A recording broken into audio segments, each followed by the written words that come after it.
and gentlemen, the Governor of the great state of Alaska, the Honorable William Walker.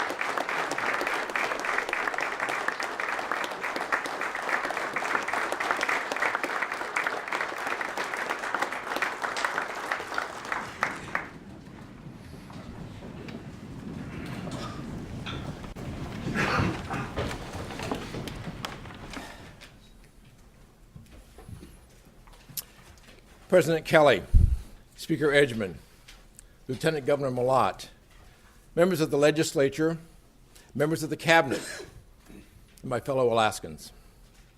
Good evening, and thank you for this opportunity to address the second regular session of the 30th legislature and speak directly to the people of Alaska. Lieutenant Governor Malott, over the last 3 years, you have been so much more than a lieutenant governor. You've been a friend, a brother, a shoulder to the wheel. Your fierce devotion to the state where we were both born inspires me every day. To my First Lady of 40 years, Donna, and to Byron's First Lady of 45 years, Tony, thank you both for all you do for the people of Alaska. Byron and I could not do our jobs without you.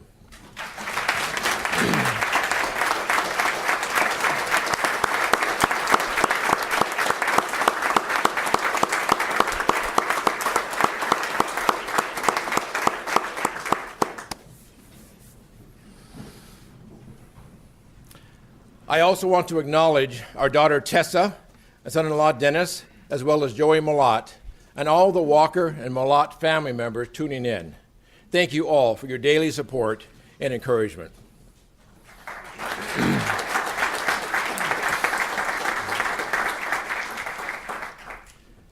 To my cabinet and staff, your diversity of thought, experience, and background have collectively formed the backbone of this administration. I am proud of you and grateful for your dedicated service.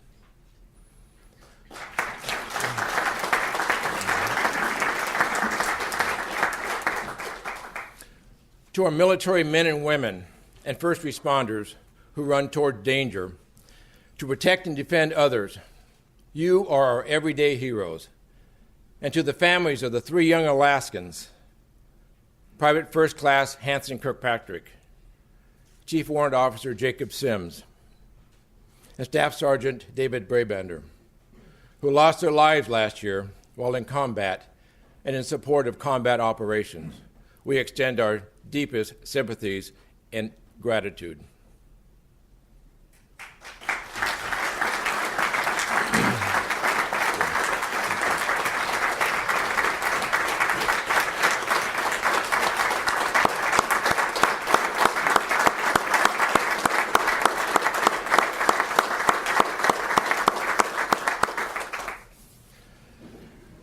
A debt of gratitude is also owed to our 70,000 Alaskan veterans. Thank you all for your sacrifice, your service, and your selfless dedication to this state and this nation.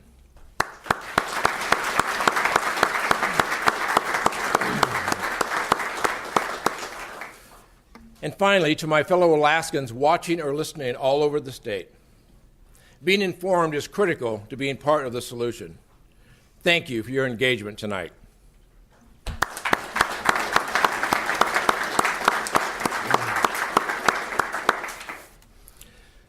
I don't have to tell you how richly blessed we are to be Alaskans, to live in a land of unparalleled beauty with limitless potential.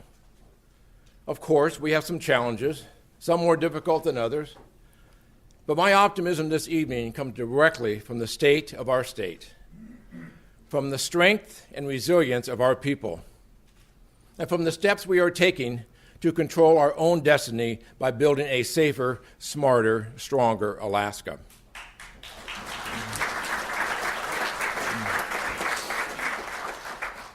I'd like to start by sharing a story from the past year.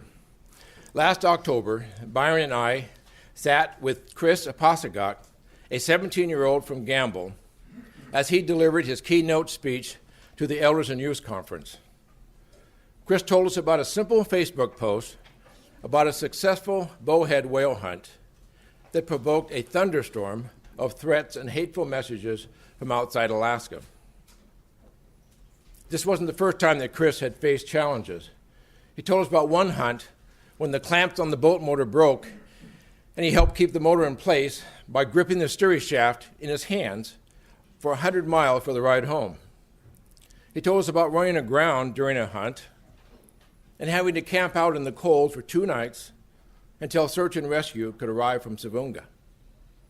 I was inspired by Chris's story. You know, while some 17-year-olds might be feeding their egos, Chris was feeding his village.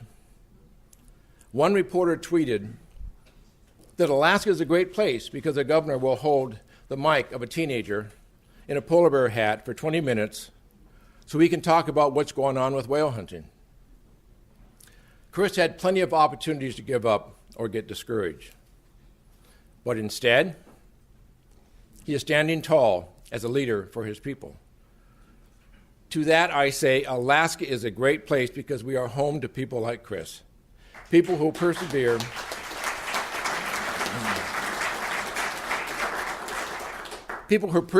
and triumph in the face of adversity. And if this young man can land a bowhead, survive the wilderness, hold a boat motor together for a 100-mile journey, the least I can do is hold his mic so the world can hear his story. At best, Alaskans are tough, resourceful, and independent. We harvest king crab in the Bering Sea in mid-January. We run dog teams 1,000 miles to Nome. We come back from hunting and share our moose meat with our elders. We take pride in not doing things the way they do them in the lower 48. Some refer to Alaskans as Imagineers. We don't have a 1-800 number for every problem. We are Alaskans, and we figured it out. At some of the most pivotal moments in our history, our rugged independence has carried the day. We fought tooth and nail to become a state and to make sure the Trans-Alaska Oil Pipeline was built, transforming our economy. Alaskan leaders like Nick Begich, Ted Stevens, and Emil Noddy worked for years alongside AFN to develop the groundbreaking Alaska Native Claims Settlement Act and our ANCSA corporations. Too often, however, we have played a passive role. In the past, we have accepted the idea that tough negotiating is bad for resource development. We have assumed that addressing the reality of climate change would somehow be incompatible with building major infrastructure and improving our quality of life. We have conceded that our politics at home should look just like the dysfunctional partisanship we see in Washington, D.C. Byron and I ran for office because we believed this antiquated system sets us up for failure. Sure, it works fine when there's plenty of money to spread around. But when you don't make tough decisions to plan for the future, you leave the destiny up to chance. That's exactly what we saw when the price of oil crashed to $26 a barrel at the end of 2014. Fortunately, we meet Alaskans who are making tough decisions and taking control of their future. In Valdez, the Totem Inn suffered a devastating fire in late 2016. Some suggested that the owners, Mike Williams and his sister, Connie Ballou, should just take the insurance money and call it a day. Mike and Connie had a different plan. I saw Mike the day he signed a new construction loan, and with a deep emotion, he told me, "Bill, I believe in Valdez. I believe in Alaska. Not only are we going to rebuild, we're going to rebuild with all Alaskan materials, Alaskan contractors, and Alaskan labor."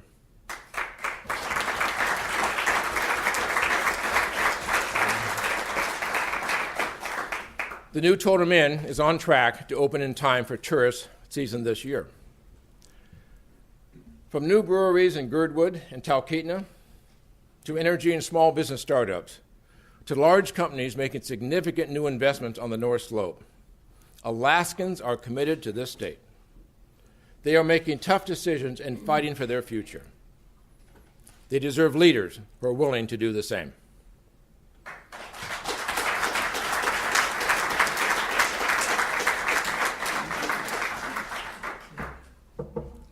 Alaskans, we are turning a page in history as we move into position to control our destiny.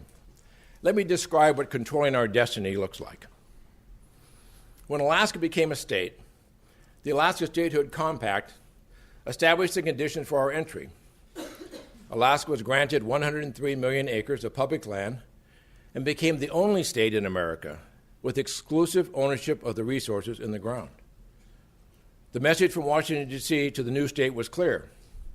Alaska was to develop our mineral resources in order to establish a viable economy and support the cost of self-government.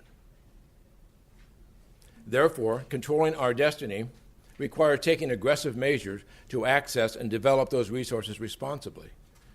It means pursuing innovative measures to fill up the oil pipeline.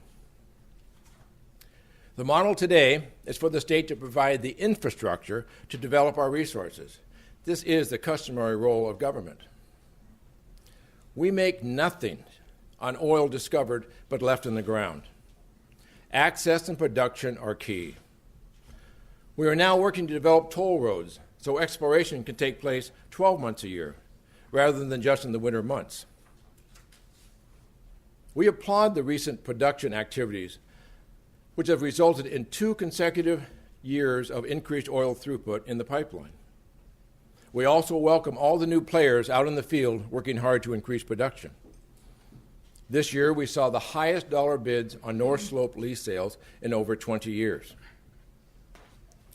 We also applaud the successful efforts of our congressional delegation to secure access for responsible exploration in the land set aside decades ago for development, the 1002 slice of ANWR.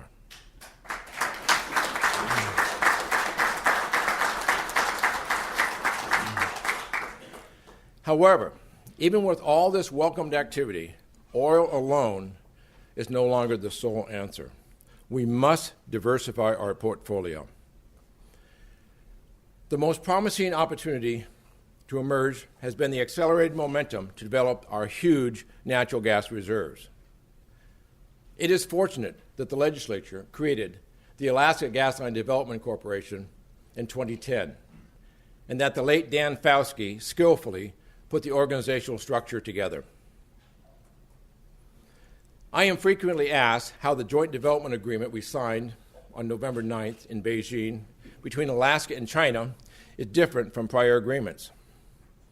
Let me briefly explain. First, Alaska, at the request of the producers, has taken the lead in the Gasline project, and for the first time in the project's history, we are working directly with the LNG markets. Second, China's participants in the LNG project are among the largest companies and energy consumers in the world. They include the world's largest integrated oil and gas company, the world's 4th largest bank, and the world's 2nd largest sovereign wealth fund. Third, China has long been Alaska's largest trade partner. With its 1.4 billion population, China wants Alaska's clean-burning gas. And fourth, the Alaska LNG project has the full support of the President of the United States and the full support of the President of China. Both leaders now have a vested interest in its success. At the federal level, AGDC has been granted tax-exempt status, which significantly improves the project economics. The White House has also granted fast-track status to the project to help expedite review and permitting. Nothing on Alaska's horizon has greater potential to fuel and propel our prosperity than this opportunity. Jobs, low-cost energy for Alaskan homes and businesses, clean air, and a healthy economy all across the state are what's at stake. And a strong project labor agreement, Alaskans will be first in line to go to work on a gas line.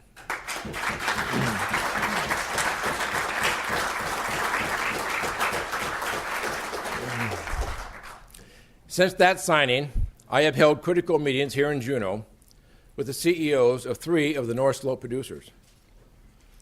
We had productive, in-depth discussions on securing gas supply and on the mutual benefits of this project for their companies and for Alaska. The companies are engaged, and those high-level talks are continuing. I know what this project will do for Alaskans, especially young Alaskans. I experienced something similar in the 1970s. I remember standing outside the laborer's 341 dispatch trailer in Johnson Trailer Court in Valdez to receive a dispatch ticket to unload and stack pipe coming from Japan to build the pipeline. Now, while I can't remember the name of the person who handed me my law school diploma, I will always remember Jim Robinson, the laborer's business agent, who gave me that dispatch ticket. That first dispatch opened a world of opportunity for me. This led to further dispatches as a 1281 journeyman carpenter that helped me pay for my college, my first home, my first business, and law school. A project like the Alaska LNG Project does not come together overnight, and there is much work to be done. But together, we are proving when Alaskans take the lead, Alaskans get the job done.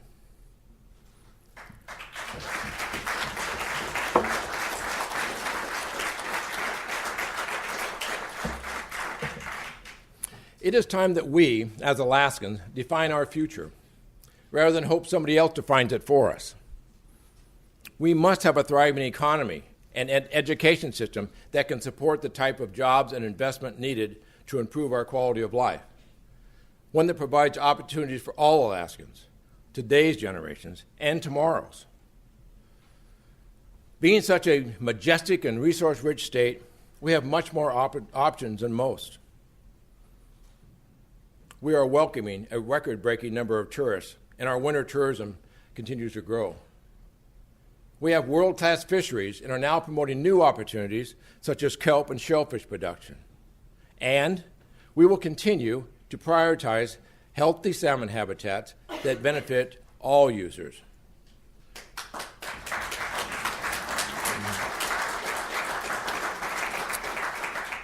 Alaska's large retailers are expanding efforts to market Alaska-grown agricultural products. This has prompted some farmers to significantly expand their production. We have an unlimited opportunity to meet the in-state demand for livestock and produce. With agriculture, I often say, we don't need to look for the market, we are the market. Mining.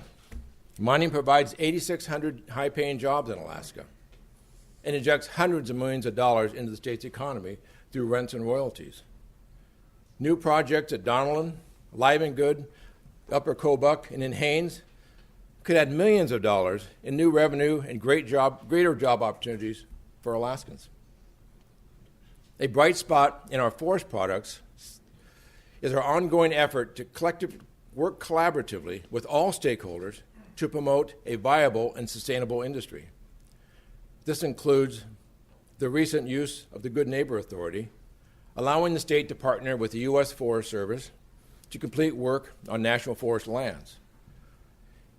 It cannot be overstated that energy, mineral, and timber development depends on access to our natural resources. Federal restrictions to access in Southeast via the 2001 Roadless Rule has harmed our ability to develop our resources. Alaskans are the best positioned to determine responsible development. Today, my administration filed a petition with the U.S. Department of Agriculture to undertake a rulemaking process to restore the Roadless Rule exemption to the region.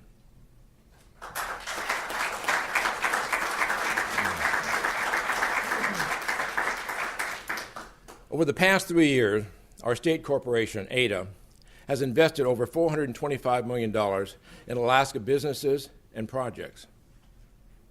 ADA has leveraged over $1 billion in private investment and supported the creation or retention of over 3,200 permanent private sector jobs and over 3,000 construction jobs. You know, almost every time I visited the late Governor Wally Hickle's office, he would show me on his globe how Asia, with its close proximity to Alaska, is where our unlimited opportunities lie, and how right he was. We are assembling a multi-industry trade mission to Asia this year to advance other opportunities with our largest trade partners. We are also working to begin direct flights from Asia to Alaska.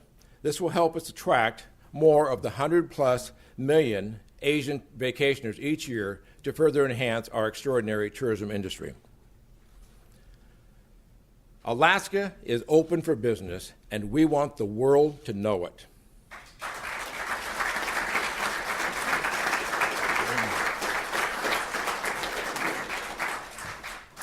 In our efforts to create a safer, smarter, stronger Alaska, we are restoring confidence in our institutions, demanding accountability, and rebuilding the public trust. Government itself is now more efficient.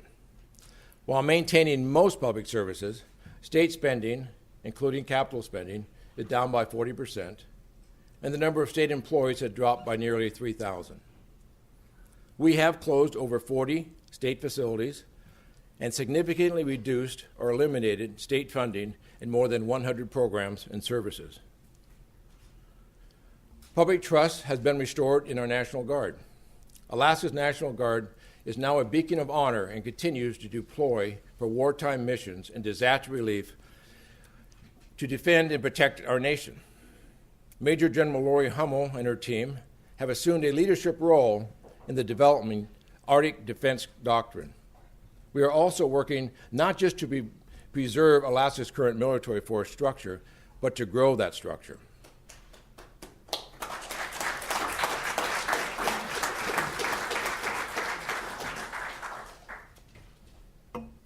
I've heard from many of you that it doesn't matter whether you live in Muldoon or Minto. There is no meaningful future without feeling safe and secure. Last October, Attorney General John Lindemuth, working with the Department of Public Safety, Department of Corrections, Department of Health and Social Services, launched a 68-point public safety action plan. The plan increases efficiencies and partners with local and federal law enforcement to attack crime head on. My budget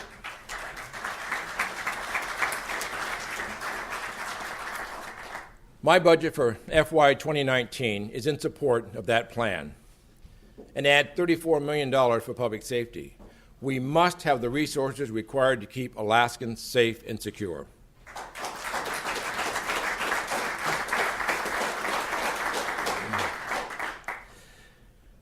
A major focus of the Public Safety Action Plan is to stem the tide of illegal drugs by increasing prosecution of traffickers and holding them accountable with greater penalties.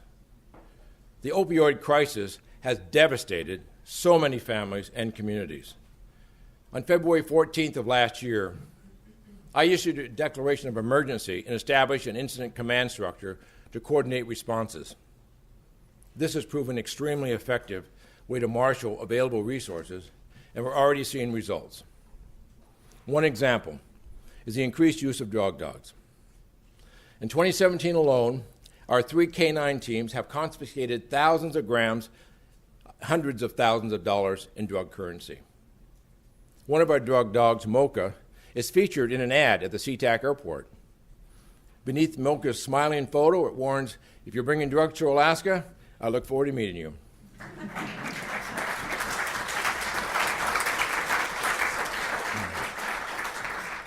Controlling our destiny depends upon our children receiving an excellent education that prepares them for good jobs, college, rewarding careers, and for life. The Department of Education Early Development, working with the State Board of Education, has just completed a year-long statewide outreach effort to develop practical approaches to improving our education system. Parents, teachers, school districts, legislators, as well as other interested citizens, united around 3 commitments which will drive meaningful changes in the coming months and years. Building on the many instances of educational success in our state, we will work together to increase student success, cultivate safety and well-being, and support responsible, reflective learning. An excellent education system also requires a strong university system. Faced with unprecedented budget challenges, the University of Alaska has made drastic cuts. But under the capable leadership of the University of Alaska Board of Regents and administration, the university continues to produce well-prepared graduates and excellent programs. We are strengthening relationships among our own people, particularly with Alaska's tribes and native peoples. In years past, our governments did not work well together and resorted to litigation.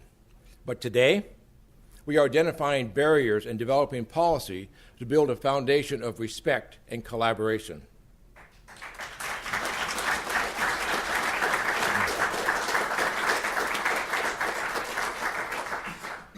The Governor's Tribal Advisory Council and our new willingness to join forces for the good of Alaska have already yielded strong results. The historic compact between the Office of Children's Services and tribes to benefit our children in foster care is one example of a giant leap forward. We will continue to find opportunities to work together, heal the divide, and celebrate the rich history and the contributions of Alaska's First People.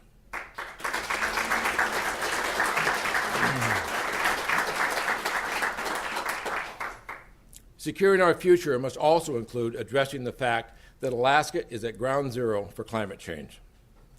Retreating sea ice and glaciers and thawing permafrost are not partisan issues. They are social, environmental, and economic ones. As Chris, the 17-year-old hunter from Gamble, explained, climate change is creating a new challenge for his people. Storms are more frequent and more intense. The ice is more fragile and takes longer to arrive each year. Hunters must now travel more than 100 miles to find the whales and walrus they used to harvest just offshore. The impacts of climate change are evident throughout Alaska, and they must be addressed in the context of a healthy resource extraction economy. Last fall, I established the Alaska Climate Change Strategy and appointed 20 outstanding Alaskans to the leadership team. The team is charged with advising my administration on critical and timely action to address climate change challenges that will safeguard Alaskans now and for future generations.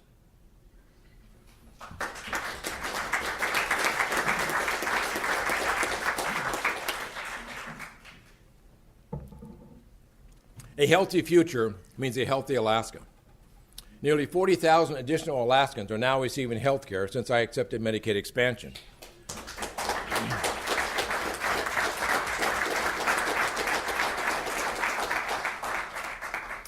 Many lives have been saved or drastically improved, and Medicaid expansion has brought over $500 million additional federal dollars and hundreds of jobs into our economy during a time of recession, all at minimal cost to the state.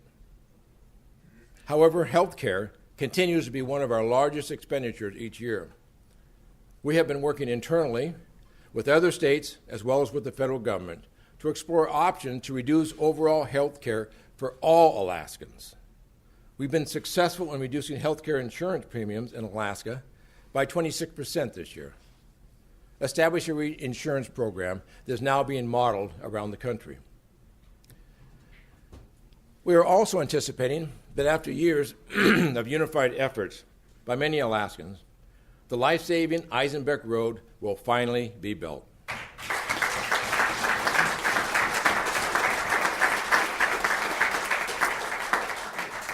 Despite many obstacles, Alaskans persevered in their fight for access across federal lands to safely secure emergency medical treatment for the residents of King Cove. When we pull together for a common goal, Alaskans are mighty and victories are won.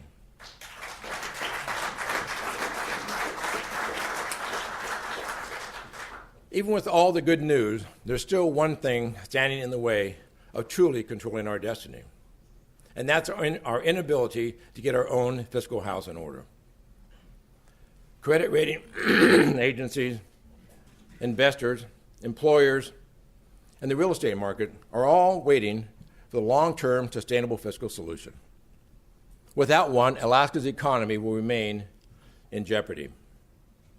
We celebrate that oil throughput and oil prices are up. But even with these positive developments, the fact remains that the pipeline currently is 3/4 empty. Oil revenues, which once funded up to 90% of our state budget, now fund approximately 30%. Controlling our destiny requires accepting that our financial assets, such as the permanent fund, generates most of our current revenue. When combined with broad-based direct participation by individuals, Alaskans can take charge of our fiscal future.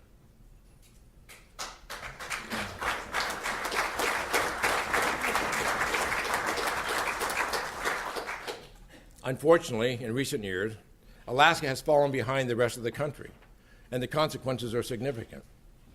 We are the only state that does not have a financial connection between its economy and the government services provided. The only state funding a huge deficit from savings. And the only state that does not have either a statewide income tax or sales tax or both. On the other hand, we are also the only state that pays its residents a dividend, and that we will continue to do.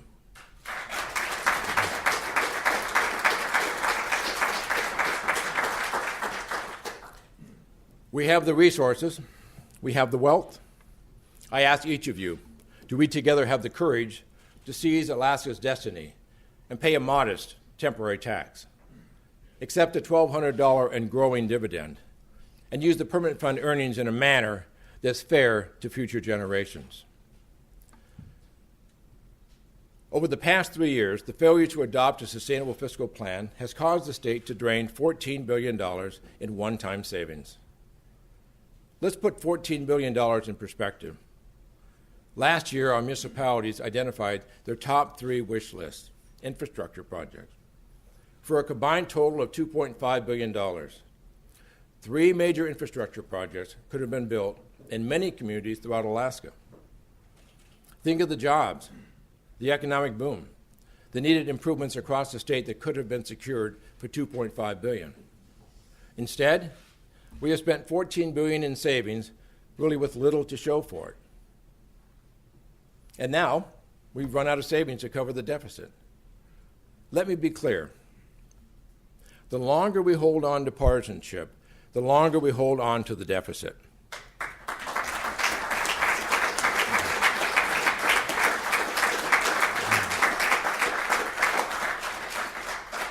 When I ran for governor in 2014, the state had a $1.6 billion deficit that was not being addressed.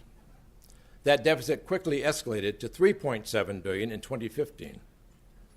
Community and business leaders across Alaska recognized that no solution to our budget deficit was possible without a plan for using the earnings from our permanent fund. When no component of the Sustainable Fiscal Plan passed in 2016, including the Permanent Fund Protection Act, I made the extremely difficult decision to reduce the dividend appropriation in order to save the dividend program itself. This past session, the House did pass a complete fiscal plan. Thank you.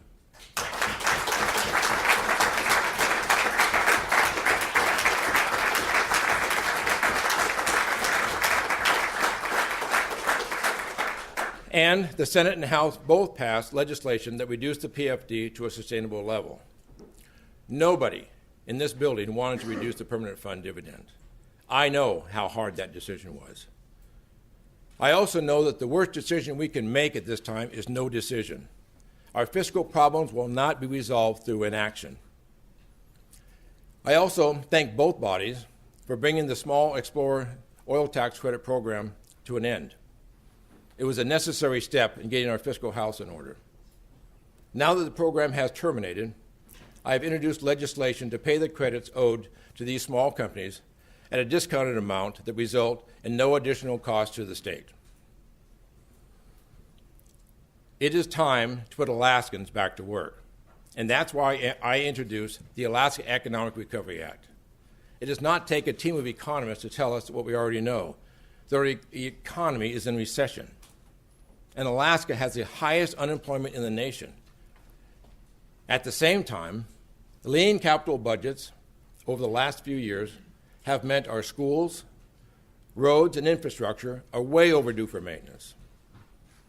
These projects were important, and they benefit Alaskans across 60 communities, from our youth to our seniors. For example, school roofs in Cantwell and Nome need replacement. 3 schools in the Mat-Su-Borough need water system replacement. Our Anchorage and Ketchikan Pioneer homes need important upgrades. And we know that the Port of Anchorage is in dire need of repairs and upgrades. This bill includes partial funding of Phase 1 of that work in conjunction with funding from the municipality of Anchorage. Passage of the Economic Recovery Act will reduce our huge growing contingent liability of deferred maintenance throughout the state, provide a needed shot in the arm to the economy and create jobs, move us towards a balanced overall solution.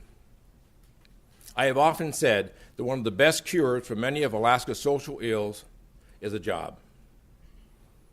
The Alaska Economic Recovery Act is an opportunity in the near term to put Alaskans to work in the very communities where they live. Now, you might be wondering how I can be so upbeat about the state of the state in the light of the challenging fiscal circumstances in which we find ourselves. No question, our prosperity hinges on solving that problem. But I have faith in Alaskans. We are hardworking and practical, and we will step up when needed.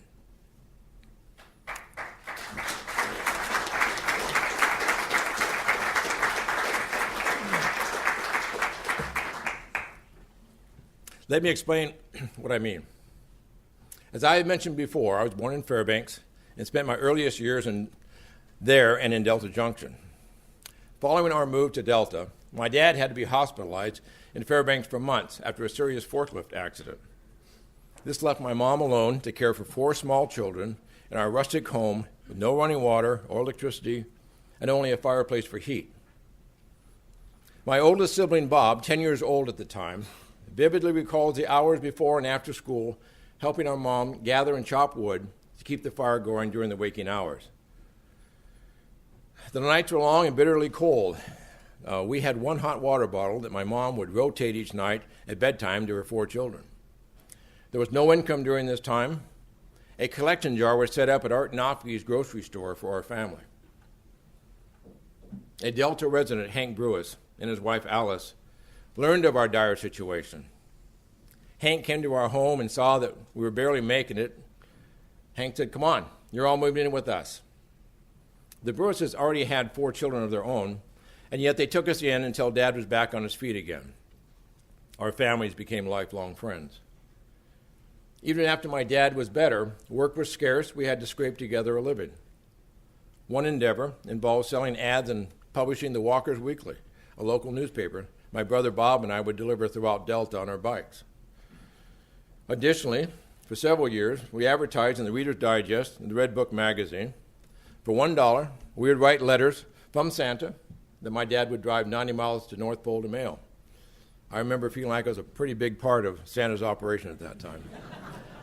So standing before you tonight as your governor, I can say that I know what it's like to have plenty, and I have known what it's like to have practically nothing. And leading the state at this critical time, I often reflect upon my family's history that defines me. My family had to face its challenges with courage and determination. We would assess our options to come up with a plan. We would all do more than our fair share. We would conserve our resources, be creative, and pull together for the good of the family. It is the capacity and empathy and generosity like that of the Brewis family and the experience of my own family's perseverance and adaptability that form my opinion of what it means to be an Alaskan. And knowing that there are over 730,000 of us out there, I can't help but be optimistic that we can tackle any challenge that comes our way.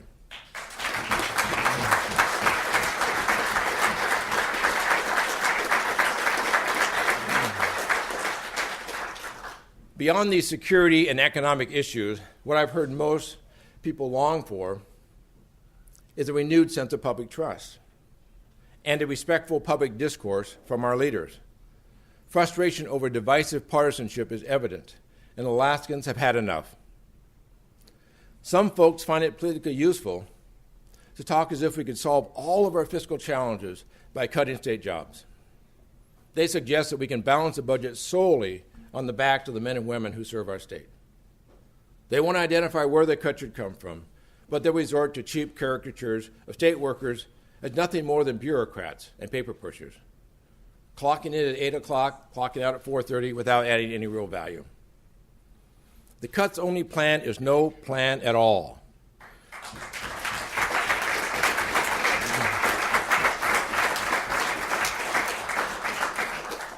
If that wasn't clear before the public safety crisis, that makes it obvious.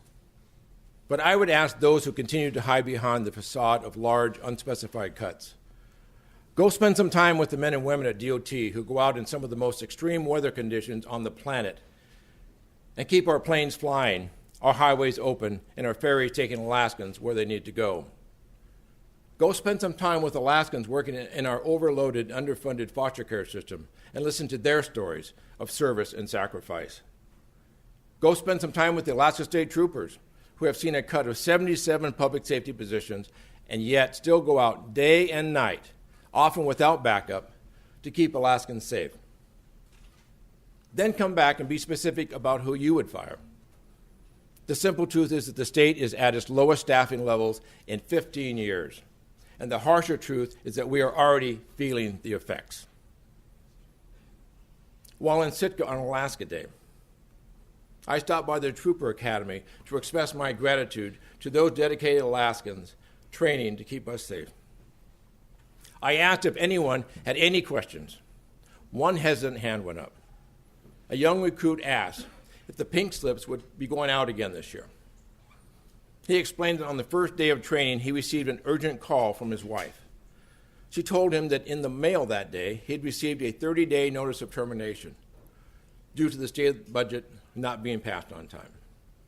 Here we have a young man willing to put his own life at risk to help protect others, and we have to pink slip him on his first day of training because we, the state, can't get our act together. I promised that young man then and there that I would do everything I could do to make sure that he and the thousands of other families impacted would never have to experience that fear and anxiety again.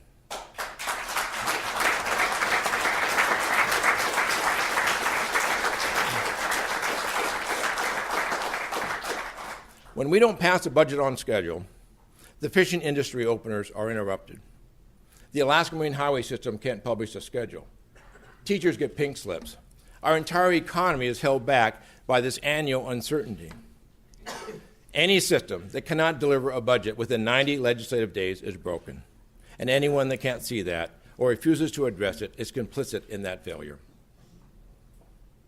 Passing a budget on time is not complicated. Other states do it on time, so can we.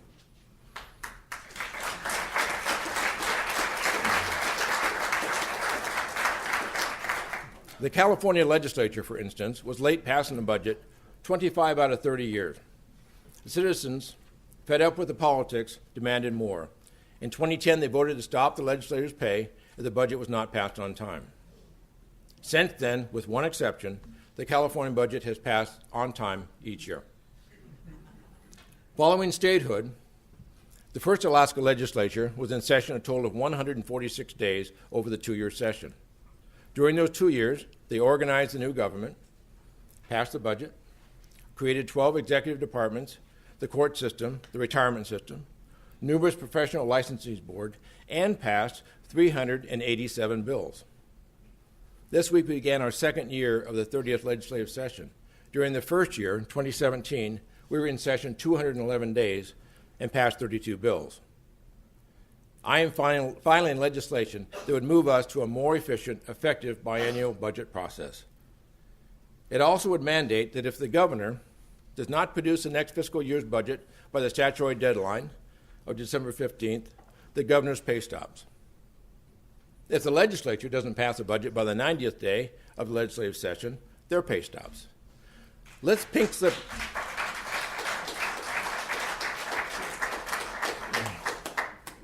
Let's pink slip ourselves before we pink slip our fellow Alaskans.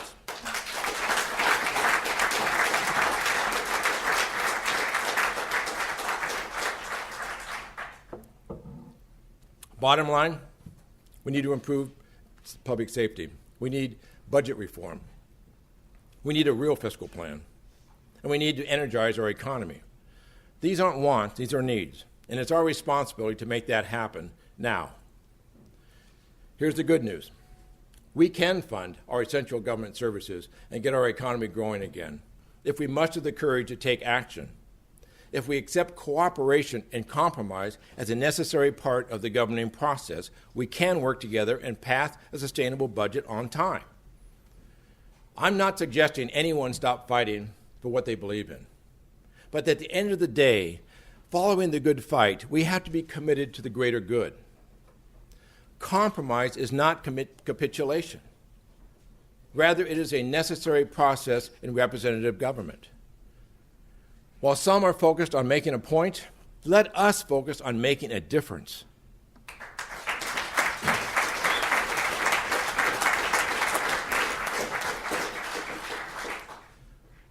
I mentioned earlier, the source of my optimism springs from the state of our state and a new sense of self-determination. Lieutenant Governor Malott and myself, having a unity approach to governing, has contributed to that self-determination. In my travels across the state, I'm frequently told how refreshing it is that everyone's ideas are welcome because real solutions have no partisan labels. You know, it's been an amazing 3 years. To serve as Alaska's governor has been the greatest honor of my life. It has certainly also been a tough 3 years. People ask me if I ever get discouraged, if I ever lose faith in the hope that started this administration. Ultimately, it's my faith in what it means to be an Alaskan, in the knowledge that Alaska is positioned to control its destiny, and in understanding the limitless potential that awaits us that secures my great hope in our great state. Do I believe that Alaskans can overcome our political differences and deliver a fiscal plan this session that gives certainty to our businesses and investors and brings back jobs to our communities? I do. Do I believe that Alaskans, tribes and state, oil companies and conservationists, urban and rural, coastal and interior, workers and CEOs, elders and youth can build an economy as large and diverse as the state we call home? I do. Do I still believe that we'll bring our massive natural gas reserves to Alaskans and the world market, securing low-cost energy and putting thousands of Alaskans to work? I do. And after all of this, do I still believe that a fisherman from Yakutat and a carpenter from Valdez can come together around a simple idea that our home and our future matter more than ideology, that in our unity, our independence, Alaska should show the rest of the country a path forward? I absolutely do.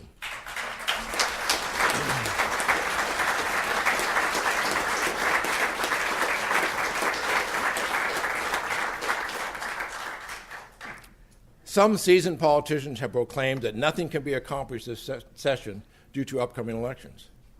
I could not disagree more. We were hired to work the entire shift, not just the first part of it.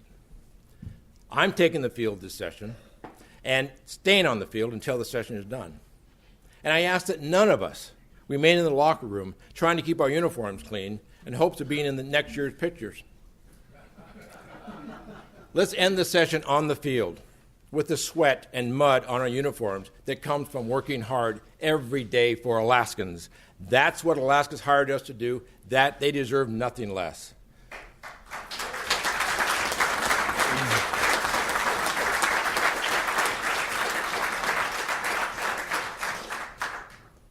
God bless you all, and may God bless Alaska.